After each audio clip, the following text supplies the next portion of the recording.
Hello, तो कैसे आप सभी लोग। आशा करते हैं कि आप लोग अच्छे और स्वस्थ होंगे। इससे पिछले वाले वीडियो में हम लोगों ने बहुपद के बारे में चर्चा किया था कि सर बहुपद के जितने भी बेसिक्स कंसेप्ट थे उन सभी के बारे में हम लोगों ने चर्चा कर लिया था। आज हम लोग बहुपद में आगे पढ़ने वाले हैं कि आगे हमारा क्या क्या टॉपिक आने वाला है। इससे पिछले वीडियो में बहुपद के बारे में हम लोग चर, अचर, सजातीय पद, विजातीय पद, गुणांक पद, पदों का घातांक सभी के बारे में हम लोगों ने क्या किया था, पढ़ लिया था। जो भी छात्र नहीं देखे हैं उससे पहले वो पहले पार्ट 1 का वीडियो देखिए, उसके बाद पार्ट 2 का वीडियो देखिएगा तो अच्छे समझ में आएगा। जो भी छात्र देखे वो कंटिन्यू कीजिए। आज हमारा टॉपिक होने वाला है, टॉपिक नहीं बहुपद का सेकेंड पार्ट ही है, ठीक ना। पहला है हमारा बहुपद का घात। क्या है? बहुपद का घात। बहुपद का घात किसे कहेंगे? किसी बहुपद में सबसे बड़े घात वाले पद के घातांक को उस बहुपद का घात कहा जाता है। फिर से पढ़िएगा एक बार। किसी बहुपद में सबसे बड़े घात वाले पद के घातांक को उस बहुपद का घात कहा जाता है। अगर नहीं बुझाया है तो कोई दिक्कत की बात नहीं है, हम आपको समझाते हैं। देखिए, हमारे पास एक बहुपद दिया हुआ है। क्या दिया हुआ है?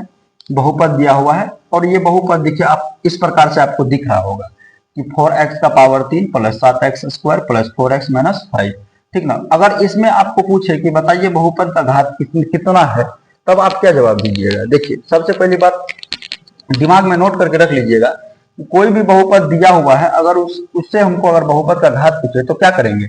सबसे हाईएस्ट घात जितना होगा वही हो जाएगा उसका बहुपद का घात। क्या हो जाएगा? वही उसका बहुपद का क्या कहलाएगा?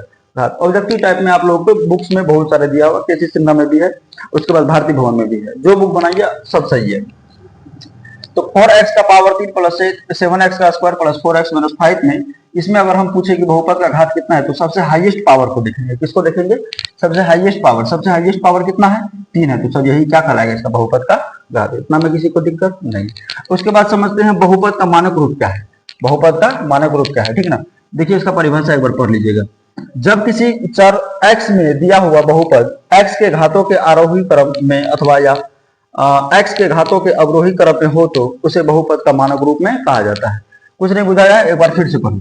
जब किसी चर x में दिया हुआ बहुपद x के घातों के आरोही क्रम में अथवा x के घातों के अवरोही क्रम में हो तो उसे बहुपद का मानक रूप में कहा जाता है। अगर नहीं बुझाया है तो कोई दिक्कत की बात नहीं है। चलिए बोर्ड पे ध्यान दीजिए। देखिए, हमारे पास बहुपद एक दिया हुआ px बराबर, आपको पता है कि सर बहुपद को px से दर्शाते हैं।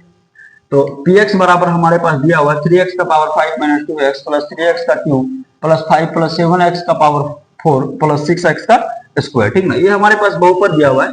अगर आप ठीक से देखिएगा ना तो ये किसी भी ऑर्डर में नहीं है, किसी भी ऑर्डर में नहीं है। क्या अरेंजमेंट में, क्या सही अरेंजमेंट में? देखिए, पावर 5 के बाद पावर 1 आ गया, पावर 3 आ गया, कोई भी अरेंजमेंट में नहीं है, ठीक ना। ध्यान दीजिएगा। अगर हम इसी बहुपद को, ये जो रैंडमली बहुपद दिया हुआ है, अगर इसको या तो हम आरोही में सजा ले या तो अवरोही में सजा ले। किसमें सजा ले? या तो आरोही में सजा ले या तो अवरोही में सजा ले, ठीक ना। आरोही में अवरोही में सजाएंगे। अवरोही में जब हम लोग सजाते हैं तो किधर से किधर सजाते हैं? बड़का से छोटका की ओर जाते हैं। किधर से किधर? बड़का से छोटका की ओर।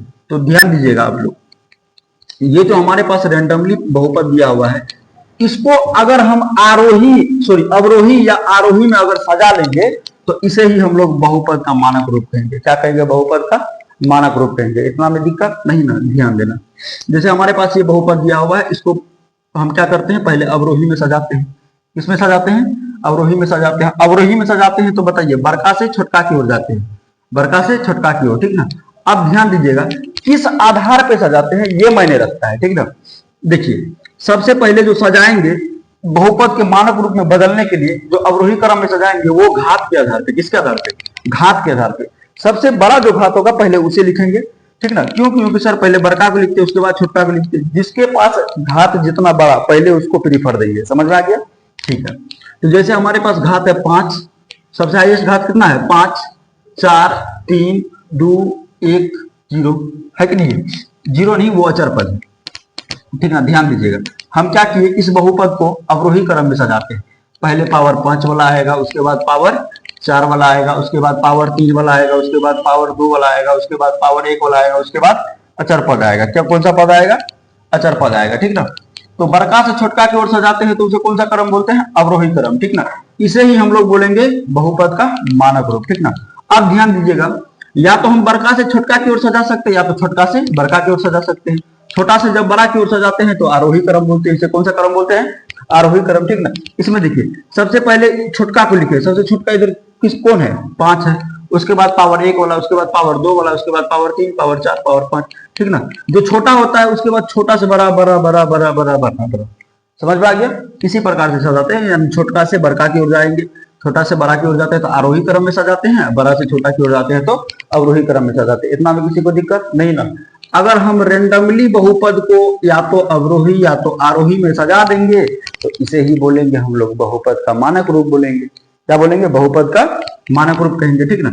अगला है हमारा बहुपद का वर्गीकरण। क्या है, बहुपद का वर्गीकरण। देखिए बहुपद का वर्गीकरण मेनली दो टाइप से किया जाता है। कितने टाइप से, दो टाइप से किया जाता है। एक है पद के आधार पर, दूसरा है घात के आधार पे। एक होता है पद के आधार पे, एक होता है घात के आधार पे, ठीक ना।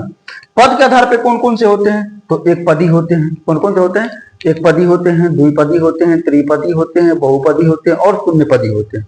एक पदी, द्विपदी, त्रिपदी, बहुपदी और शून्यपदी। इतना में दिक्कत। अब देखिए घात के आधार पर कितने प्रकार के होते हैं। घात के आधार पर देखिएगा, एक रेखिक घात जिसपे घात एक होगा, द्विघाती और त्रिघाती। एक घाती को रेखिक घात भी बोलते हैं। कौन सा, सॉरी रेखिक बहुपद भी बोलते हैं। कौन सा बहुपद बोलते हैं, रेखिक बहुपद बोलते हैं। इतना में दिक्कत नहीं ना। बहुपद का वर्गीकरण कितने आधार पे है, तो दो आधार पे, पद के आधार पे और घात के आधार पे। पद के आधार पे कौन कौन, तो एक पदी, द्विपदी, त्रिपदी, बहुपदी और शून्यपदी। घात के आधार पे कौन कौन, तो एक घाती या इसी को रेखिक बोलते हैं, द्विघाती, त्रिघाती। इतना में किसी को दिक्कत नहीं ना। सबसे पहला जो था हमारा कौन था, एक पदी। एक पदी का मतलब होता है कि जिसमें केवल और केवल कितना पद हो, एक पद होना चाहिए। कितना पद होना चाहिए, एक पद होना चाहिए। कितना पद होना चाहिए, एक पद होना चाहिए। एक पदी में एक पद होगा, कितना पद होगा, एक पद। जैसे में देखिए ये हमारे पास 5x है कि नहीं, ये एक अकेला एक पद हुआ। ये 4x है, ये अकेला क्या हुआ, एक पद हुआ। -4xy ये अकेला क्या है, एक पद है। पद किसे कहते हैं, आप लोग को इसे पिछले क्लास में बता दिए कि सर संख्या और चर के गुणनफल को क्या कहते हैं, पद कहते हैं। संख्या और चर के गुणनफल को पद कहते हैं, ठीक ना। जब भी हम लोग पद का सिलेक्शन करते हैं तो चिन्ह सहित करते हैं, याद रखिएगा, ठीक ना। उसके बाद है द्विपदी। द्विपदी में आपको नाम से ही पता चला, इसमें पदों की संख्या कितनी होगी, दो होगी। कितनी होगी, दो होगी, ठीक ना। ध्यान से देखिएगा आप एग्जाम्पल में, तो ये एक अकेला एक पद हो गया sir 5x plus 4x plus क्या, प्लस 4 क्या हो जाएगा, ये एक पद ये हो गया सर, दूसरा पद ये हो गया, तो दो मिल गया, तो इसे बोलेंगे द्विपदी। जैसे ये -3x और 2 है कि नहीं, -3x और +2 है, ठीक ना। तो ये भी क्या है, दो पदी, ठीक ना। इसमें पदों की संख्या देखिए ना, दो है। इसमें भी पदों की संख्या दो है। इसमें पद की संख्या एक था, इसमें भी एक, इसमें भी एक था, इसीलिए इसे एक पदी, इसमें दो है तो दो पदी। उसके बाद अगला आता है त्रिपदी। क्या आता है, त्रिपदी, ठीक ना। त्रिपदी में क्या होगा कि सर पदों की संख्या 3 होनी चाहिए। तो आइए देखते हैं, देखिए ध्यान से एग्जाम्पल में, देखिए ध्यान से। 5x का स्क्वायर ये एक पद हो गया, फिर दूसरा पद ये हो गया 4x, ये तीसरा हो गया क्या, एक अकेला एक पद, ठीक ना। तो 5x square plus 4x plus 3, ठीक ना, ये कौन सा पद है, त्रिपदी है, ठीक ना। पहला पद, दूसरा पद और ये तीसरा पद। कितना में दिक्कत, तो पद को पहचान दीजिएगा ना आप लोग। एक पद रहेगा तो उसे एक पदी, दो पद रहेगा तो द्विपदी, तीन पद रहेगा तो त्रिपदी। इतना में कोई दिक्कत नहीं। उसके बाद अगला आता है बहुपदी। क्या आता है, बहुपदी। बहुपदी में क्या होता है कि सर इसमें 3 से अधिक पद होता है। कितना पद होता है, 3 से अधिक पद होता है। 3 से अधिक पद जैसे ही हो गया वो क्या कहलाएगा, बहुपदी कहलाएगा। चलिए देखते हैं हम लोग एग्जाम्पल से। जैसे ये 4x का पावर 5, ये जैसे देखिए हमारे पास ये बहुपद, पूरा बहुपद है, ठीक ना। अब इस बहुपद में देखिए ध्यान से काउंट करेंगे हम लोग कि सर इसमें पद कितना है, ठीक ना। ये एक पद हो गया, दूसरा पद ये हो गया, तीसरा ये हो गया, चौथा ये हो गया, पांचवा ये हो गया, छठा ये हो गया। तो सर इसमें देखिए ध्यान से, आपको 6 पद है, तो इसे 6 पदी थोड़ी बोलेंगे, इसे क्या बोलेंगे, बहुपदी बोलेंगे। क्या बोलेंगे, जैसे ही 3 से अधिक हुआ उसे क्या बोलते हैं, बहुपदी बोलते हैं, याद रखिएगा। उसके बाद अगला है शून्यपदी, ठीक ना। शून्यपदी में क्या होता है कि इसका शून्यपदी में बहुपद का गुणांक जो होता है वो 0 होता है। क्या होता है, बहुपद का गुणांक 0 होता है। जैसे यहाँ पे देखिएगा 4x का पावर 5 है ना, 4x का पावर 5, तो शून्यपदी में क्या होगा, यहाँ पे 0x का पावर 5 क्या हो जाएगा, 0x का पावर 5, ठीक ना, वो 0 ही हो जाता है, ठीक ना। उसके बाद हम लोगों ने देखा था घात के आधार पे। किसके आधार पे, तो घात के आधार पे। घात के आधार पे हम लोगों ने क्या देखा था कि सर एक घाती बहुपद होता है, द्विघाती बहुपद होता है और त्रिघाती बहुपद होता है, ठीक ना। इसमें भी ध्यान दीजिएगा, इसमें घात पे ध्यान देना है। इसमें पद पे ध्यान देते थे, इसमें किस पे ध्यान देना है, घात पे। अगर घात पे पावर एक दिखाई दे दिया आपको तो क्या बोलिएगा आप उसे? एक घाती बहुपद या रैखिक बहुपद। एक घाती बहुपद या रैखिक बहुपद। जैसे देखिएगा हमारे पास ये दिया हुआ है 5x+2 दिया हुआ ना 5x+, तो ये एक बहुपद दिया हुआ है, इसको बोल रहा है पहचानिए कि बताइए ये घाती है कि द्विघाती है। अच्छा इस पे देखिए चर पे जो होगा, चर पे देखिए इस पे कितना पावर है, एक भी पावर नहीं दिखाई दे रहा आपको। जब दिखाई नहीं देता है तो एक होता है छिपा हुआ, समझ गए ना? जब दिखाई नहीं देता है तो एक छिपा रहता है, याद रखिएगा। तो x का पावर क्या है? एक है। यहाँ भी देखिए x का पावर क्या है? एक है। तो अभी आपको बताएं कि जब घात में एक हो जाए तो उसे क्या बोलते हैं? एक घाती बहुपद। कोई दिक्कत नहीं है, ठीक है। उसके बाद आगे देखिए अगला है द्विघाती बहुपद। इसमें क्या देखना है कि घात में कितना होना चाहिए? 2 होना चाहिए। घात में कितना होना चाहिए? 2। घात में कितना होना चाहिए? 2। जैसे हमारे पास दिया हुआ है 4x का स्क्वायर माइनस 3x+2, ठीक ना? तो सबसे हाईएस्ट घात इसमें कितना है? 2 है। तो इसे क्या बोलेंगे सर हम लोग? द्विघाती बहुपद बोलेंगे। क्या बोलेंगे? द्विघाती बहुपद बोलेंगे। इतना में दिक्कत नहीं। उसके बाद अगला है त्रिघाती बहुपद। कौन सा घात बहुपद? त्रिघाती। इसमें कितना होना चाहिए? तो सर घात में कितना होना चाहिए? 3। सबसे हाईएस्ट कितना होना चाहिए? 3, ठीक ना? इसमें देखिए सबसे पहले दिया है 4x का power 3 minus 3x² plus 4x minus 2, ठीक ना? इसमें देखिए घात कितना है? सबसे हाईएस्ट घात कितना है? 3 है। सबसे हाईएस्ट कितना है? 3 है। इसीलिए इसे क्या बोलेंगे सर? त्रिघाती बहुपद। आई होप आप लोगों को समझ में ये सब आया होगा, ठीक ना?